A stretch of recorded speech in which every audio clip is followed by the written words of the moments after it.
स्वागत है आप सभी का आज के इस नए वीडियो में। आज हम लोग देखने वाले हैं हिंदी व्याकरण के रिवीजन की कड़ी में समास का कंप्लीट जानकारी आज हम लोग देखने वाले हैं।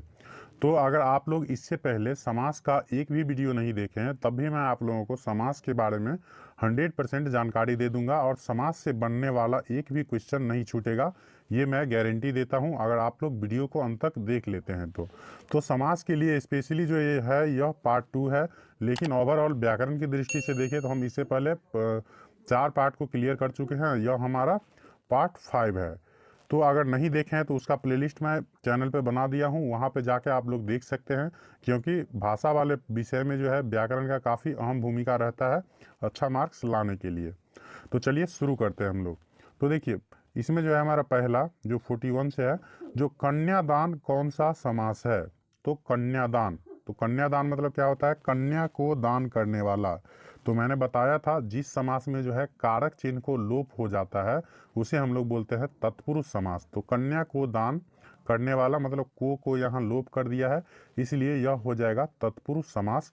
तो ऑप्शन नंबर बी इसका करेक्ट आंसर हो जाएगा। क्या याद रखना है आप लोगों को, जो जिस समास का बीच का जो है कारक चिन्ह लोप हो जाता है उसे हम लोग बोलते हैं तत्पुरुष समास। जैसे कन्यादान, जैसे होता है राजपुत्र मतलब राजा का पुत्र, तो वहाँ भी का लोप हो जाता है, तो इसलिए उसे हम लोग बोलेंगे तत्पुरुष समास। तो उम्मीद है याद रखे होंगे आप लोग तत्पुरुष समास के बारे में। उसके बाद नेक्स्ट मैं ऐसे ही बारी बारी करके आपको समास के जो है 6 भेद होते हैं, तत्पुरुष, कर्मधारय, द्वंद्व, दिग्गु, अव्ययी भाव और बहुव्रीहि। तो इस छबों के बारे में मैं इसको अंत तक जाते जाते बता दूंगा और उससे रिलेटेड कॉन्सेप्ट भी बता दूंगा। सिर्फ वीडियो को अंत तक देखना है आप लोगों को, और मैं जो बताता हूँ उसे आप लोग ध्यान से सुनिएगा। उसके बाद 42 का है, जो देश विदेश शब्द कौन सा समास है।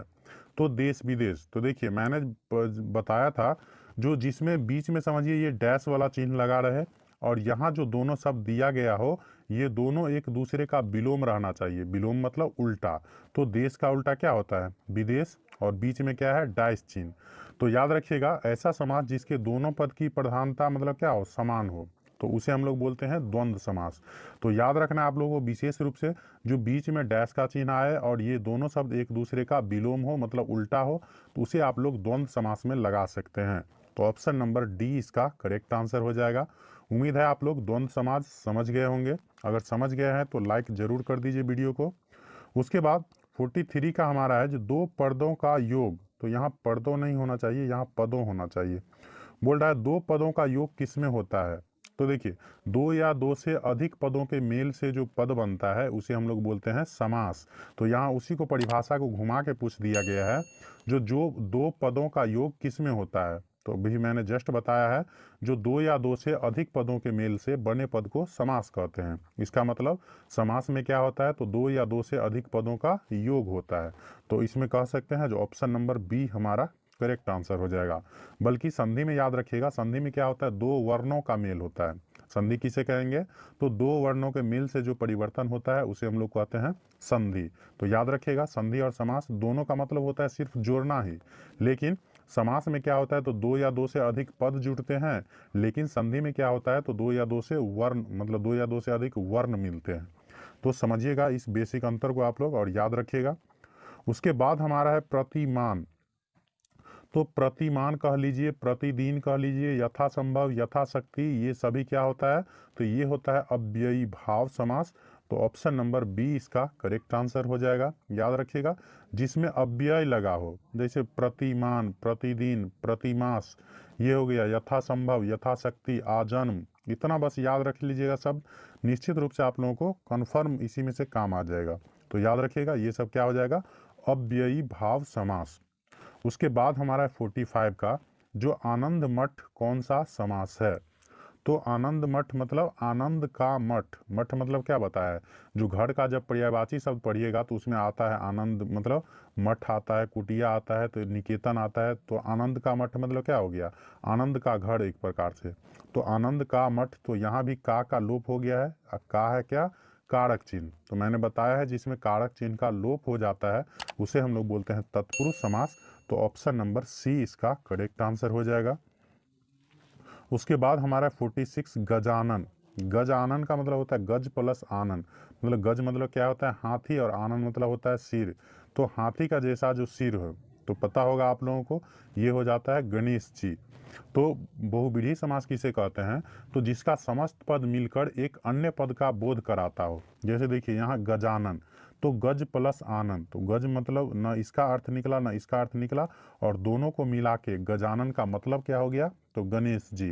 तो इस प्रकार से ये दोनों पद मिल करके एक अन्य पद का बोध कराता है। तो ऐसे शब्द को हम लोग बोलेंगे बहुव्रीहि समास। तो ऑप्शन नंबर बी इसका करेक्ट आंसर हो जाएगा। इसी का उदाहरण और बोल सकते हैं, जैसे बोलेंगे लंबोदर। तो लंबोदर का मतलब क्या होता है? जो लंबा है उदर जिसका, उदर मतलब होता है पेट, मतलब जिसका पेट लंबा हो, अर्थात वो भी हो जाएंगे गणेश जी। तो इस प्रकार से इसका समस्त पद मिलकर एक अन्य पद का बोध कराता है। तो इस प्रकार के समास को हम बोलेंगे बहुव्रीहि समास। जैसे बोलेंगे चक्र पानी, क्या होता है? चक्र पानी। तो चक्र का मतलब तो होता है चक्र, और इस पानी का मतलब क्या होता है? ग्रहण करना। तो अर्थात जो चक्र ग्रहण किए हुए हैं, तो चक्र ग्रहण कौन किए हुए हैं? तो विष्णु जी। तो इस प्रकार इसका भी समस्त पद मिलकर एक अन्य पद का बोध कराता है। तो ऐसे शब्द को हम लोग क्या बोलेंगे? बहुव्रीहि समास। तो उम्मीद है आप लोग बहुव्रीहि समास भी समझ गए होंगे। उसके बाद नेक्स्ट हमारा है 47 का, बोला जा रहा है विद्याधर्म में कौन सा समास है? तो विद्याधर्म में कौन सा समास पूछ रहा है? तो यहाँ भी देखिए विद्या प्लस धर्म, तो ये हो जाएंगे कर्मधारय समास। तो ऑप्शन नंबर सी इसका करेक्ट आंसर हो जाएगा। उसके बाद 48 का है बैलगाड़ी कौन सा समास है? तो बैलगाड़ी मतलब क्या होता है? बैल का गाड़ी, मतलब बैल वाला जो गाड़ी रहता है उसे हम लोग बोलते हैं बैलगाड़ी। तो बैल का गाड़ी, तो यहाँ भी का लोप हो गया है कारक चिन्ह का, तो इसे हम लोग बोलेंगे तत्पुरुष समास। तो ऑप्शन नंबर सी इसका करेक्ट आंसर हो जाएगा। उसके बाद हमारा है 49 का विद्यासागर शब्द कौन सा समास है? तो देखिए विद्यासागर, विद्यासागर मतलब विद्या का सागर, तो यहाँ भी का लोप हो गया है, तो इसे भी हम लोग बोलेंगे तत्पुरुष समास। तो ऑप्शन नंबर सी इसका भी करेक्ट आंसर हो जाएगा। उसके बाद नेक्स्ट हमारा 50 का जो पाप पुण्य कौन सा समास है? तो पाप पुण्य कौन सा समास है? तो यहाँ भी देखिए यह एक दूसरे का क्या है? विलोम है, और बीच में डैश का चिन्ह लगा है। तो आप लोग समझ गए होंगे यह कौन सा समास है। तो इसका जवाब आप लोग कमेंट में दीजिएगा, जो मुझे भी थोड़ा पता चले जो मैं जो समझा रहा हूँ वो आप लोगों को समझ में आ रहा है कि नहीं आ रहा है। अगर इसका कमेंट करना है तो ऐसे लिख दीजिएगा पाप पुण्य और डैश दे करके जो समास होगा वो लिख दीजिएगा, ये बेहतर तरीका है कमेंट करने का। उसके बाद नेक्स्ट हमारा है 51 का जो चौराहा कौन सा समास है? तो चौराहा कौन सा समास है? तो देखिए चौराहा किसे बोलते हैं? तो चार राहों का समूह। तो इसमें पहला पद क्या आ गया? संख्यावाचक। तो याद रखिएगा जो जिस समास का पहला पद क्या हो? संख्यावाचक हो, तो उसे हम लोग बोलते हैं द्विगु समास। तो ये चौराहा क्या हो जाएगा? द्विगु समास। तो ऑप्शन नंबर बी इसका करेक्ट आंसर हो जाएगा। चौराहा के अलावा जैसे होता है पंचवटी, चतुर्भुज, ये सभी भी क्या हो जाएगा? तो द्विगु समास के उदाहरण। तो उम्मीद है आप लोग द्विगु समझ गए होंगे, द्वंद्व समझ गए हैं, तत्पुरुष समझ गए हैं, कर्मधारय समझ गए हैं, और अव्ययी भाव समझ गए हैं। बहुव्रीहि भी लगभग आ ही गया है। तो इस प्रकार से उम्मीद है जो आप लोग छबों समास के बारे में जरूर जान गए होंगे। अगर फिर भी नहीं समझ आए तो कमेंट बॉक्स में आप लोग जरूर बताइएगा। मैं जहाँ तक संभव हो पाता हूँ मैं आप लोगों को समझाने का प्रयास करता हूँ। उसके बाद हमारा 50 का जो दाल रोटी कौन सा समास है? तो अभी जस्ट मैंने बताया है जो यह शब्द क्या होना चाहिए? एक दूसरे का विलोम होना चाहिए, और बीच में डैश का चिन्ह लगा रहना चाहिए। तो ये क्या हो जाता है? द्वंद्व समास। तो ऑप्शन नंबर डी इसका करेक्ट आंसर हो जाएगा। उसके बाद हमारा 53 का जो घनश्याम कौन सा समास है? तो घन का श्याम, घनश्याम, तो ये हो जाएंगे कर्मधारय समास। तो ऑप्शन नंबर सी इसका करेक्ट आंसर हो जाएगा। उसके बाद नेक्स्ट हमारा है 54 का, बोला जा रहा है चतुर्भुज कौन सा समास है? तो चतुर्भुज कौन सा समास होगा? तो इसमें भी देखिए चतुर्भुज किसे बोलते हैं? तो जिसके पास चार भुजाएं हैं, चतुर्भुज। चतुर्भुज मतलब क्या होता है? चार, और भुज मतलब क्या हो गया? भुजा। तो इसमें भी हो गया जो चार भुजा वाले।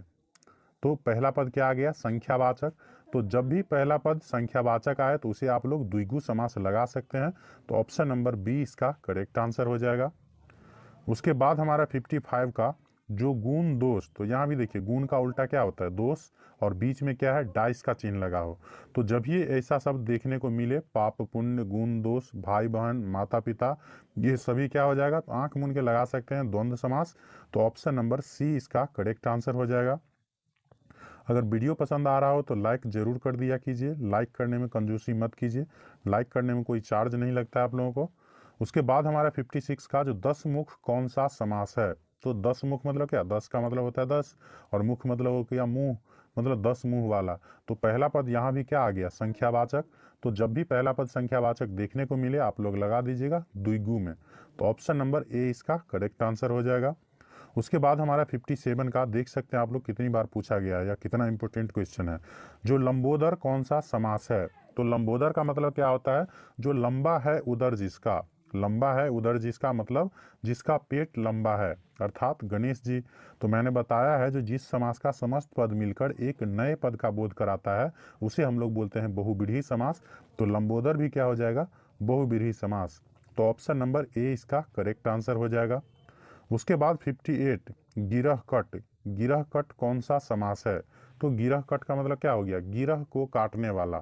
तो गिरह को काटने वाला, तो यहाँ को जो है कारक चिन्ह का लोप हो गया है, तो ऐसे समास को हम लोग क्या बोलते हैं, तत्पुरुष समास। तो ऑप्शन नंबर बी इसका करेक्ट आंसर हो जाएगा।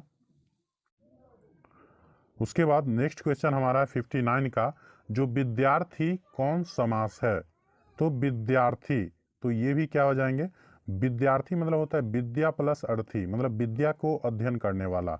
तो को का यहाँ भी लोप हो गया है, तो इसको भी बोल सकते हैं तत्पुरुष समास। तो ऑप्शन नंबर सी इसका भी करेक्ट आंसर हो जाएगा। उसके बाद हमारा 60 का, जो गुरु दक्षिणा कौन सा समास है, तो गुरु दक्षिणा मतलब गुरु को दिया जाने वाला जो दक्षिणा होता है उसे बोलते हैं गुरु दक्षिणा। तो यहाँ भी हो जाएगा तत्पुरुष समास। तो ऑप्शन नंबर ए इसका करेक्ट आंसर हो जाएगा।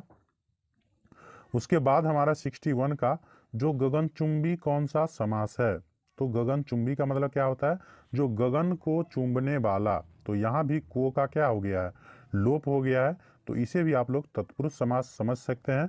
तो ऑप्शन नंबर ए इसका करेक्ट आंसर हो जाएगा। उसके बाद हमारा 62 का, जो यथाशक्ति कौन सा समास है, तो यथाशक्ति मैंने बताया है अभी जस्ट, यथाशक्ति, यथासंभव, प्रतिदिन, प्रतिमास, आजन्म, ये सभी क्या हो जाएंगे, तो ये है अव्ययी भाव समास। तो ऑप्शन नंबर सी इसका करेक्ट आंसर हो जाएगा। उसके बाद हमारा 63 का, जो कमल नयन कौन सा समास है, तो कमल नयन मतलब क्या हो गया, जो कमल का मतलब कमल के समान नयन, कमल के समान नयन। तो याद रखिएगा जिस समास में जो है तुलनात्मक रूप से बोध हो, लगे मतलब लगे कि एक शब्द की तुलना दूसरे शब्द से किया जा रहा हो, तो उसे हम लोग बोलते हैं कर्मधारय समास। तो कमल के समान नयन, तो ये हो जाएंगे कर्मधारय समास। तो ऑप्शन नंबर ए इसका करेक्ट आंसर हो जाएगा। उसके बाद 64 का है, जो जी जान कौन सा समास है, तो यहाँ भी जी का उल्टा होता है जान। तो ये भी, और बीच में क्या है, डैश का चिन्ह लगा है, तो इसे भी आप लोग समझ सकते हैं द्वंद्व समास हो जाएगा। तो ऑप्शन नंबर बी इसका करेक्ट आंसर हो जाएगा। उसके बाद नेक्स्ट हमारा है 65 का, जो पंचतंत्र कौन सा समास है, तो पंचतंत्र, यहाँ भी देखिए पंच का मतलब क्या होता है, पांच, पंचतंत्र बोल रहे हैं। पंच पात्र है, पात्र मतलब होता है बर्तन, पंच मतलब होता है पांच, मतलब पांच बर्तन। तो यहाँ भी पहला पद क्या आ गया, संख्यावाचक।